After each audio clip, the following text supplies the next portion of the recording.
Good morning અને બધાને જય શ્રી રામ. તમારા 26મા મિની બ્લોગમાં હાર્દિક સ્વાગત. આપણે સવાર થઈ ગયા બહાર ગામ હાલતા. આપણે અહીંયા દેવાનું હતું પાર્સલ. બાકાજી બોલાતા થઈ ગયા હાલતા.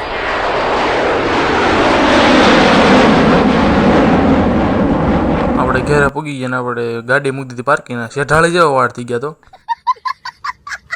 આપણે થઈ ગયા વાડી બાજુ હાલતા. આપણે વાડિયા પૂગી ગયા આપણે બીજાના શેઠા વીખવા મળ્યા. વાડિયા પૂગીને જોઈએ તો આપણે પાછા શેઠાડી જેવો વાળ થઈ ગયા તો આપણે થઈ ગયા ઘર બાજુ હાલતા. પાછા ઘેરે પૂગીને ગાડી મૂકી દીધી પાર્કિંગમાં. આપણે પાછા થઈ ગયા ક્રિકેટની બાકા ઝીકી બોલાવો. ક્રિકેટ રમવા જતા વચ્ચે આપણી કાળી મળી ગઈ. ક્રિકેટ રમવા ગયા ત્યાં બાકા ઝીકી બોલતી હતી. બહરા સટી બાઈતા હોય કે મોરે મોરો આવવા જોઈએ કે. આપણે થઈ ઘર બાજુ હાલતા. આપણે જવાનું છું મહાદેવ મંદિરે. અમે પૂગી ગયા મહાદેવ મંદિર. અમે દર્શન કરી તમે પણ કરજો. મહાદેવના દર્શન કરીને થઈ ગયા ઘર બાજુ હાલતા. અને મિની બ્લોગનો એન્ડ કરવાનો જો બ્લોગ ગમ્યો તો બધાથી પહેલાં જય શ્રી રામને કમેન્ટ કરી દેજો. પછી લાઈક શેર એન્ડ શક્કરપારા કરવાનું તો ભૂલતા જ નહીં. બધાને જય શ્રી રામ. જય શ્રી રામ.